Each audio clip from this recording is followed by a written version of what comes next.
Hey guys, tonight we're staying up way past bedtime. The air is cold here in the studio, just the glow of the monitors and the endless black velvet outside. I've dimmed the lights so far down you can barely see the dust motes spinning in the faint blue arcs of the oscilloscopes. Feel that?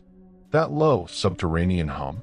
That's the feeling of us listening into the vastness, trying to catch whispers from the edge of the known. Tonight, we caught something that didn't whisper. It screamed. And trust me when I say this, you probably won't make it to the end of this one. The truth, when it's truly cosmic, tends to rearrange the furniture in your mind until nothing fits right anymore. So, before you get comfortable, take a moment to like the video and subscribe, but only if you genuinely enjoy what I do here. Let me know where you are in the comments and what time it is, so we can all share this moment of encroaching dread together. Now, dim the lights, maybe turn on a fan for that soft background hum, and let's ease into tonight's descent together. It started exactly 17 rotations ago, during the deepest listening cycle directed toward the Centaurus constellation. We weren't expecting anything. Alpha Centauri A and B, our closest stellar neighbors, are G and K-type stars, sun-like and generally quiet. Proxima Centauri, the faint M dwarf orbiting them, is the only one prone to flares, but it's too dim for significant atmospheric contamination on any hypothetical worlds. The point is, they are 4.37 light-years away. 4.37. That's a known, solid, fundamental scientific anchor. If we received anything, it would be distant history, for years and 4 months old. What we heard, however, defied the geometry of that distance. The signal wasn't radio, not in the classical sense. It wasn't a tight beam laser communication, nor the wide, chaotic burst of a natural pulsar. It was a structured pulse, a perfect, repeating mathematical sequence embedded in a carrier wave of almost impossible stability. Imagine dipping your hand into a vast, silent lake. The ripples spread, but they weaken, degrade, become subject to friction and noise. This signal arrived at our dishes across 4.37 light-years of interstellar void, yet its structural integrity was absolute, crystalline. It hit the resonant frequencies of our instruments with a precision that seemed to suggest it had traversed no distance at all. It felt local. It felt wrong. The frequency used was unsettlingly high, a region of the spectrum that requires ludicrous amounts of power to maintain coherence over astronomical scales. When the lead analyst, Dr. Alara Vance, isolated the core pattern, she initially assumed atmospheric interference, a glitch in the software, or perhaps a terrestrial military transmission reflecting off the ionosphere. But the geometry of the origin point was irrefutable. It came from the direction of Alpha Centauri, specifically a position slightly offset from the barycenter of the AB pair, near where theoretical Centauri prime planets might orbit. We spent days normalizing the data, trying to attribute noise, trying to find a natural explanation. We studied the pulse's waveform. It wasn't a sine wave.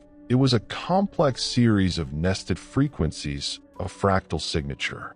Each repetition contained exactly 3,456 distinct modulations.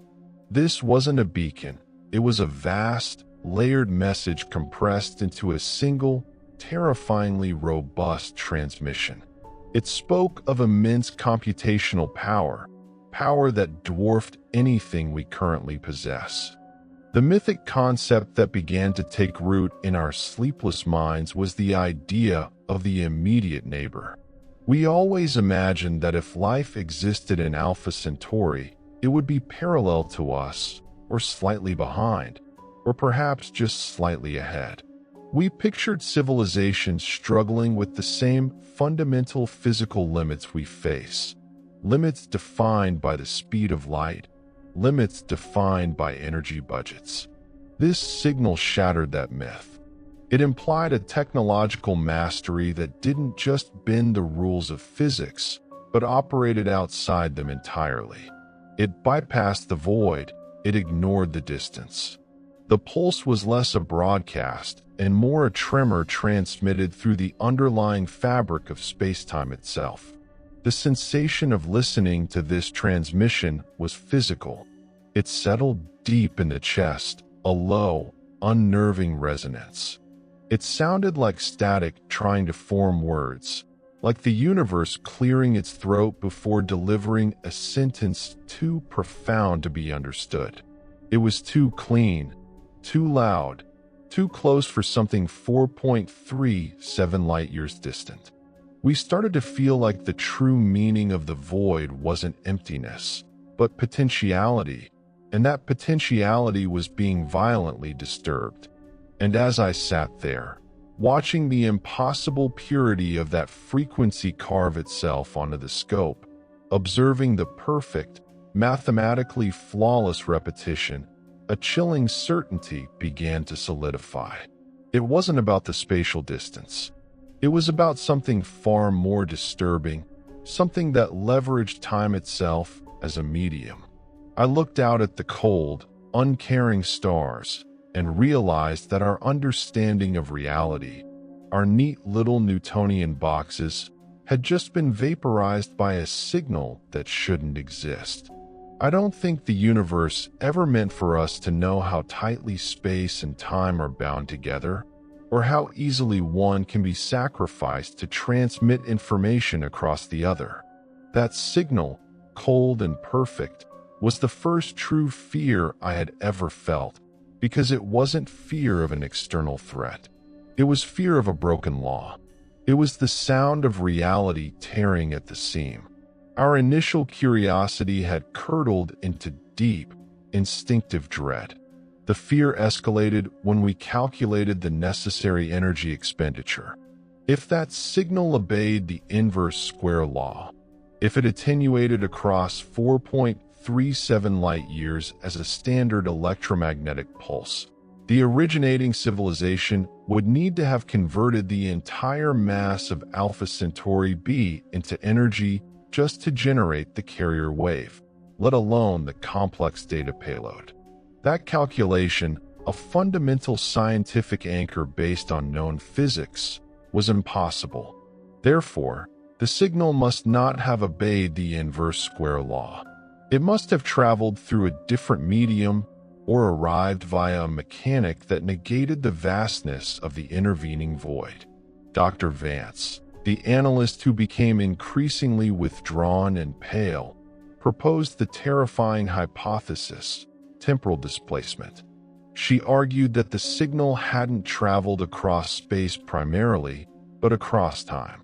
The precision, the lack of degradation, suggested that the source and the receiver were, relatively speaking, adjacent. If you could somehow fold space-time, the light-year distance becomes trivial. But folding space is difficult. Folding time is cosmically horrific.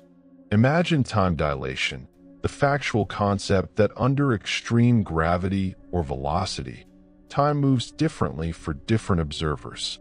That's standard physics, a measurable, known effect, the Lorentz factor for those following along.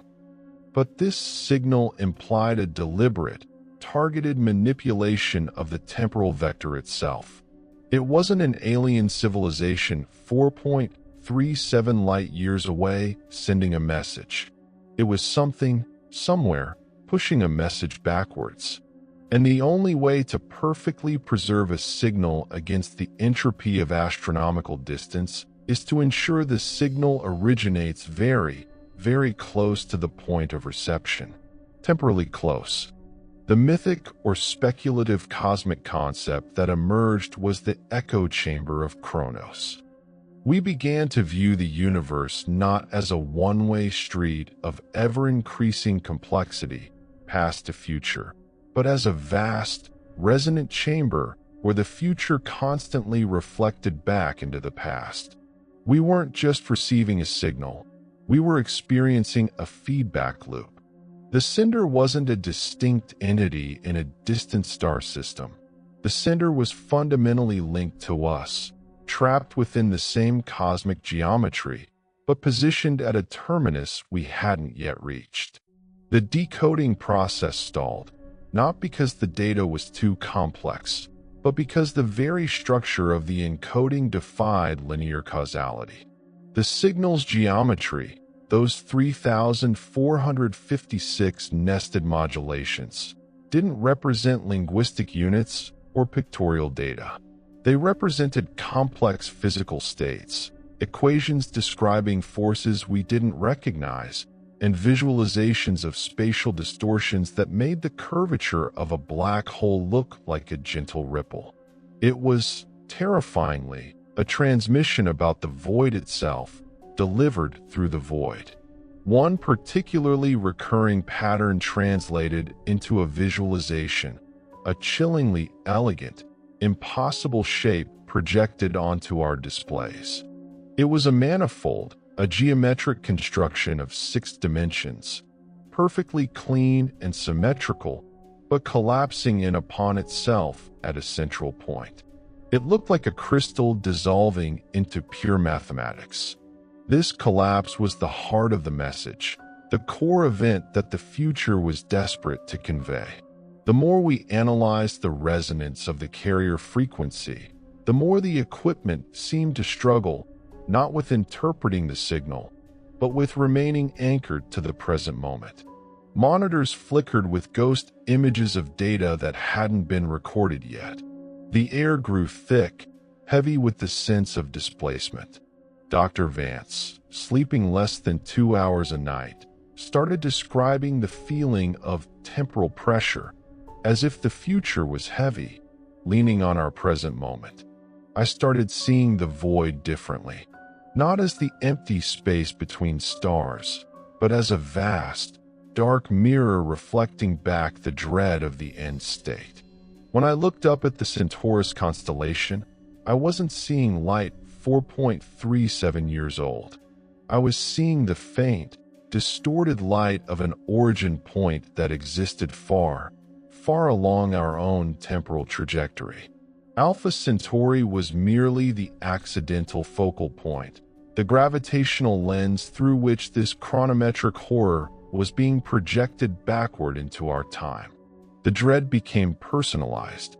We realized that if this signal was from our future, then the voices hidden within the data, the subtle human identifiers that Vance was desperately trying to filter out, were echoes of our descendants, or perhaps distorted echoes of ourselves. The terror wasn't the vast, alien indifference we usually feared when gazing into the cosmos. The terror was recognition. It was the realization that the catastrophe described was ours to inherit, and perhaps ours to cause. The perfect purity of the frequency spoke of a desperation so absolute that physics itself was deemed a temporary obstacle to be overcome, regardless of cost. They hadn't mastered interstellar travel. They had mastered self-annihilation in the service of a single, echoing cry.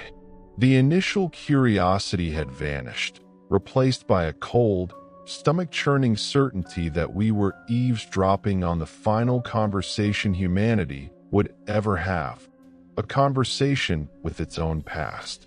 I don't think the universe ever meant for us to know the true cost of bending the arrow of time, or the precise moment when our great technological ascent turns irrevocably inward.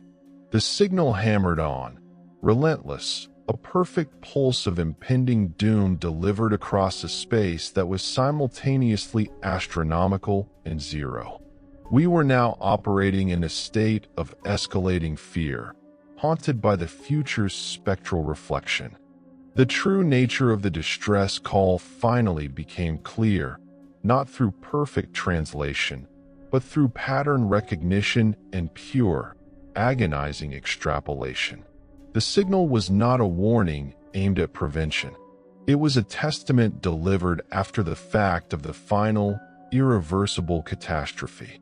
It described, in chillingly scientific detail, the Great Filter, not as a hypothetical hurdle for developing civilizations, a solid scientific anchor often discussed in the context of the Fermi paradox, but as a specific event in our own near future, a temporal singularity of our own making. The mythic concept this unleashed was the idea of the self-consuming horizon. We had always feared external threats, rogue asteroids, alien invasion, solar instability. The message explained that the greatest threat was not external void, but internal geometry. It spoke of ultra-advanced temporal physics projects, the desperate, late-stage efforts by humanity to control causality and achieve absolute resource management. They attempted to borrow energy and stability from the deep past or future, essentially trying to make the universe pay interest on a debt we hadn't earned. The result, the signal explained, was a catastrophic resonance failure. They didn't just break the space-time continuum. They shattered the fundamental geometry of causality in a localized region encompassing the solar system and parts of the immediate stellar neighborhood.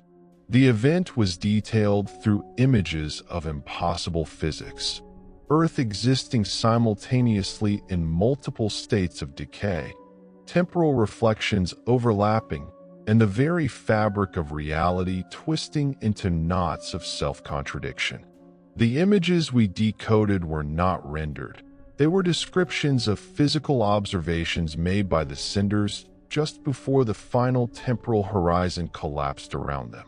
One image, repeated with sickening frequency, depicted the sun not as a stable star, but as a vast, unstable torus of energy, spiraling rapidly into a dimensional tear.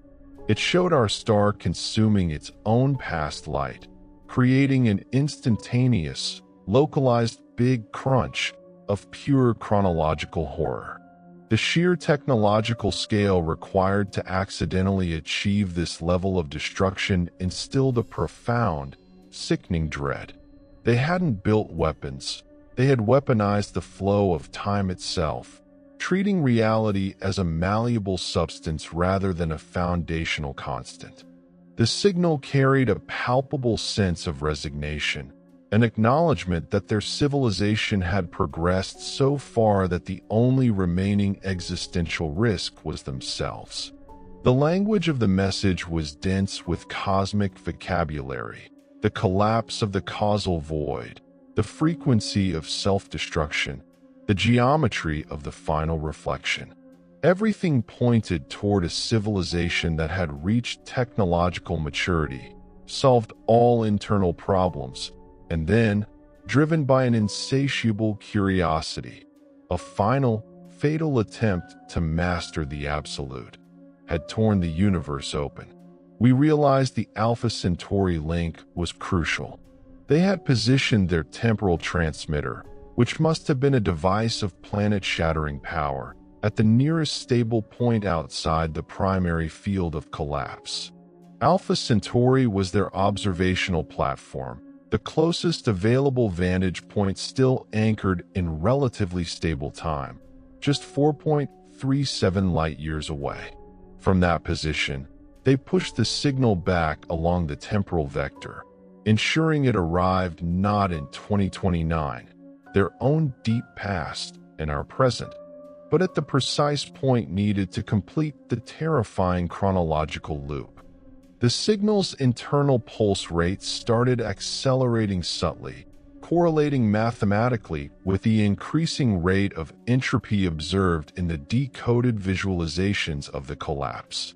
It was as if the message itself was aging backward as it traveled, becoming cleaner, sharper, more insistent the closer it got to the present.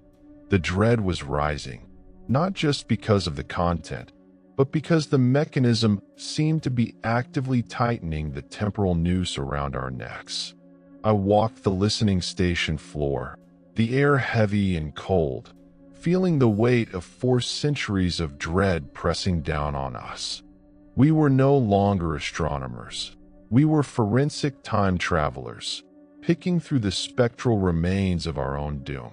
The calmness I tried to project was cracking, replaced by a hollow sensation that the world outside the dome, the oblivious, sleeping world, was already a ghost, a reflection waiting for its history to catch up. The clarity of the fear was absolute. It was the sound of a distant future realizing, with the agony of total knowledge, that the true great filter is not lack of resources or competition from others, but the absolute inability of sapient life to leave the ultimate button unpushed. Our ancestors, our own future selves, had transcended every limit except hubris, and that single remaining flaw had become a cosmic force, capable of warping the void. I don't think the universe ever meant for us to know how fragile the fabric of time truly is, or that our ultimate fate would be to witness our own temporal reflection collapsing into an impossible geometry. The awe was beginning to seep in now, a perverse reverence for the sheer scale of self-destruction achievable by intelligent life. They had failed to save themselves, but they had succeeded in generating a terror that spanned light years and centuries. The escalating dread culminated in the realization of how the signal was transmitted, the physical mechanism that allowed the information to transcend both spatial void and temporal flow. This was the point where the fear began to twist into a grotesque, profound awe. The factual scientific anchor we grappled with was the concept of entanglement or quantum connection, extended into temporal dimensions. Entanglement suggests two particles can share the same state instantly, regardless of distance. The future civilization, facing final collapse, theorized and then built something far beyond this. A chronometric entanglement projector that utilized the fundamental geometry of spacetime itself. The speculative cosmic concept that emerged was the Great Sacrifice. The decoded data revealed the transmitter wasn't a sustainable technology, it was a temporal suicide device. To force a signal backward through time, to violate the causal order, they had to locally accelerate their region of spacetime to an effective velocity far exceeding the speed of light relative to the past. This required generating a localized, extreme negative energy density field, an effort so destructive that the civilization had to essentially dedicate its remaining energy and matter into a single, final event. They didn't just send a message, they detonated their local reality to create a ripple. The image sequences revealed the transmitter was located on Proxima Centauri b, the planet orbiting the smallest star in the Alpha Centauri system. Why Proxima? Because its proximity to the main event, Earth's collapse, combined with its lower gravity provided the most advantageous spatial horizon for temporal projection. The transmitter was a sphere of incomprehensible complexity, consuming the entire habitable world and its star's energy output. The transmission pulse, therefore, wasn't a steady broadcast. It was the final, flickering moment of their existence. When the geometry of their local reality collapsed, when the temporal horizon sealed around them, that collapse was leveraged. The terminal event itself was engineered to focus and project the data back along the causal path.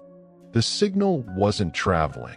It was the residue of their final temporal disintegration, smeared backward across time like paint thrown onto a rapidly retreating surface. This explained the signal's flawless purity and terrifying power. The void hadn't been defeated. It had been momentarily reversed, forcing the message to resonate with zero degradation across 400 years of temporal distance. The complexity of the geometry required to achieve this was described using analogies that tortured our contemporary mathematics. Imagine trying to explain three-dimensional space to a creature existing only in two dimensions. We struggled with the concept of temporal feedback friction, the resistance the past offered to receiving information from the future. Every modulation in the signal, every one of those 3,456 nested frequencies, was a battle against the universe's inherent conservatism, a desperate attempt to ensure the packet arrived cleanly. We started realizing the horrifying implication. We weren't observing the results of their collapse. We were observing the process of their sacrifice. Their final act, that desperate, powerful pulse that hit our sensors, was the moment they ceased to exist. We were listening to a 4-century-old recording of the instantaneous vanishing of our descendants, delivered via a physics-defying echo anchored near Alpha Centauri. This level of technological achievement, born from desperation and culminating in utter oblivion, shifted the emotional spectrum entirely. The fear remained, cold and absolute, but it was now dwarfed by a profound, agonizing awe. We saw the true potential of humanity reflected back from the future, a species capable of bending the fundamental laws of existence, capable of engineering a catastrophe so vast it touched the stars, and capable of a final, selfless act of testimony. I stared at the console, watching the perfect, rhythmic pulse, the heartbeat of the void, and felt a terrible mixture of pride and hopelessness. They had gone beyond life and death. They had achieved cosmic significance by orchestrating their own chronological demise. They had become the ultimate reflection, the warning etched onto the history of the universe itself. I don't think the universe ever meant for us to know the depth of technological despair that could lead a civilization to destroy itself just to send a single, perfect frequency backward in time. The terror was replaced by a kind of religious silence. We were standing on the horizon of human potential, watching the shadow of our own ultimate fate flicker back from Proxima Centauri. The dread was no longer about if it would happen, but about the staggering, magnificent physics required to ensure we heard the final scream. The transformation from fear to pure, cosmic awe became complete when we realized the signal wasn't just descriptive, it was active. The mythic concept that dominated our thoughts was the chronological contaminant. We recognized the signal as a localized, backward-traveling wave of causality disruption. The factual scientific anchor that supported this dreadful realization was the observation of anomalies in the cosmic microwave background, CMB, data. While the CMB generally reflects the uniform conditions of the early universe, certain patterns, like the vast cold spot or hemispherical asymmetries, have always defied easy explanation.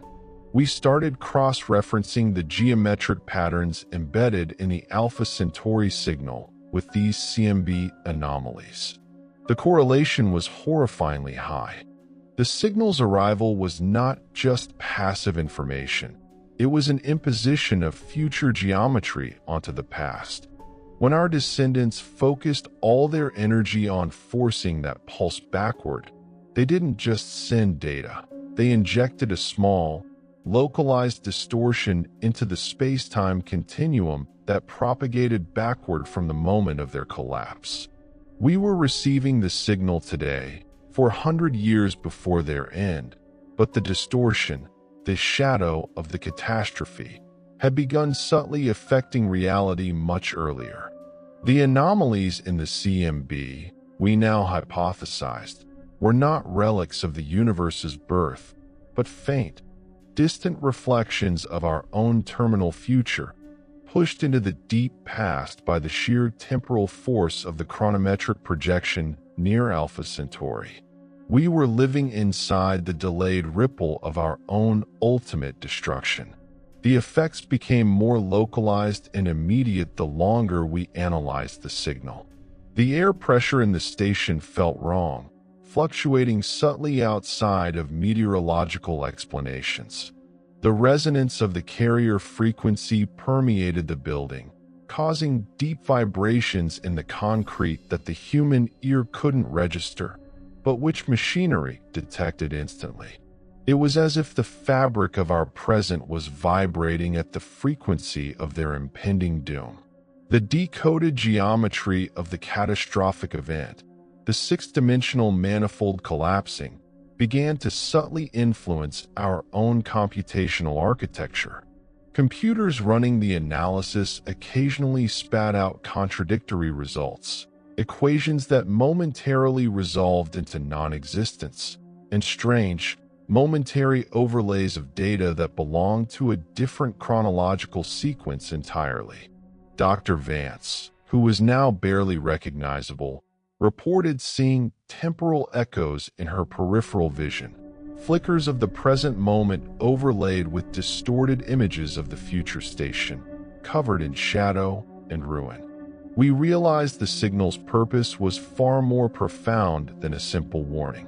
A true warning would have been simple, urgent, and focused on prevention. This signal was vast, academic, and deeply resigned. It was an act of cosmic documentation. They were not trying to save us. They were ensuring that their monumental failure, the ultimate human achievement of self-annihilation, was recorded and integrated into the structure of history itself. They wanted their final, horrifying geometry to become a permanent feature of the void. The awe was terrifying because it placed humanity on an entirely new cosmic scale. We were no longer small, insignificant creatures orbiting a minor star. We were a force capable of violating causality, capable of generating a temporal wave that echoed back to the dawn of the universe, scarring the CMB. We were the species that managed to make its own demise a cosmic event. I looked into the monitors, at the cold perfection of the frequency emanating from the distant, yet temporally immediate, Alpha Centauri focus, and felt the ultimate humility. We had been granted a brief, terrifying glimpse behind the curtain of causality, shown the final chapter of our story 4 centuries early. It wasn't the terror of the unknown. It was the terror of perfect, absolute knowledge, delivered by the ghosts of our future selves. The existential line came not as a thought, but as a chilling, inescapable resignation, spoken only to the cold machinery of the listening post, surrounded by the silent, judging presence of the void. I don't think the universe ever meant for us to know that our own curiosity would be the instrument of our temporal undoing, nor that the deepest mysteries of the horizon are merely reflections of our own self-created destruction. The resonance of the signal was now so powerful it felt like a silent pressure on the mind, pushing the present moment forward faster than its natural rate, accelerating us toward the precise point where the future's dread becomes our reality. The final 400-word block of the Alpha Centauri signal arrived with a chilling quietude. The massive, complex carrier wave did not drop off instantly. Rather, the frequency tightened, the pulse slowed, and the data transformed from raw geometric descriptions of collapse to something resembling pure, philosophical text. This final transmission represented the quiet resolution of the future generation, the final thoughts before the temporal horizon sealed over their existence. The scientific anchor anchoring this resolution was the ultimate fate of the universe: heat death and the second law of thermodynamics. Our descendants, in their final moments, acknowledged that they had attempted to locally reverse entropy, to violate the inherent decay of the universe by pulling stability from the past, and failed violently. Their collapse was merely an accelerated, self-inflicted version of the inevitable thermodynamic fate awaiting all existence. The final mythic concept was the stable temporal paradox. The signal revealed its ultimate purpose, not warning, but enforcement. The future civilization, knowing they were trapped in the collapse, utilized their last reserves of energy to ensure that this specific signal, containing the full chronology of their ascent and subsequent destruction, reached the past. Why? They realized that the signal's arrival in our present would subtly, but irrevocably, influence the timeline of human scientific development. The knowledge that such powerful temporal manipulation was possible, and that its failure led to cosmic self-annihilation, would be a foundational trauma. This trauma would prevent us, centuries hence, from making the exact same technological mistakes they did. But here is the cosmic horror. They did not send the signal to prevent the catastrophe, because they knew they couldn't. They sent the signal to change the details of the catastrophe just enough to ensure that the necessary condition for the signal's existence, the need to warn, the location of the transmitter, the specific physics of the collapse, would be met. They created a closed chronological loop. The signal existed because they sent it, and they sent it because they knew we received it. We were simply the medium, the necessary relay point in time. The quiet resolution was the realization that we were not victims. We were components in the cosmic geometry of their final, magnificent act of self-reference. The signal's dread was the price of its continued existence. The silence that followed the final packet was absolute. The primary frequency dissolved into the background noise of the void, leaving behind only a faint, lingering resonance in the equipment, a humming that seemed to originate not from the electricity, but from the metal structure of the building itself. Alpha Centauri was quiet again. I felt the immense weight of the universe lift slightly. The dread had peaked, becoming so absolute that it inverted into a strange, detached calm. We had received the message. We had witnessed the final awe of human possibility. Now, we were left with the knowledge, a heavy, cold artifact from a future that desperately needed its past to function in a certain way. We had become the unwitting guardians of a temporal paradox, the silent recipients of the ultimate confession. The fear of death had been replaced by the quiet acceptance of chronological fate. We exist now in a subtly different timeline, one permeated by the subtle reflection of the Proxima Centauri disaster. The void is no longer just empty space. It's a vast, dark archive, storing the echoes of futures that fought physics and lost. I look at the now silent monitors. The air is still cold, but the hypnotic pacing of the signal has ceased. We are adrift, for centuries upstream of the flood, knowing exactly where the dam breaks. And in this terrifying calm, staring out at the stars that will soon carry the light of their catastrophe, the final piece of the existential dread locks into place. I don't think the universe ever meant for us to know the specific architecture of our own temporal prison, or that the quiet satisfaction of decoding a cosmic mystery is merely the sound of a highly advanced trap closing around history. The quiet resolution is that we cannot change their past. We are merely living out the optimized history they required for their signal to exist.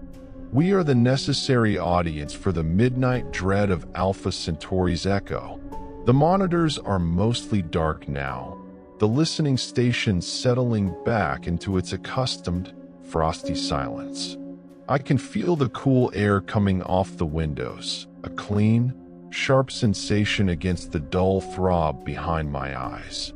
The hum of the cooling fans is the loudest sound in the room, a rhythmic comfort after the alien resonance of the frequency. The great, invisible void stretches outside, utterly indifferent to the profound, chronological tragedy we just absorbed. I watch the distant, drifting stars. They are so far away, so stable. Alpha Centauri glows faintly, a point of stable light that belies the chronological trauma that just originated there. It's hard to believe that 4.37 light-years away, an entire civilization committed temporal suicide just to ensure we knew how they did it. The tension has softened, settling like fine dust over everything. We are safe, for now, wrapped in the ignorance of the oblivious world.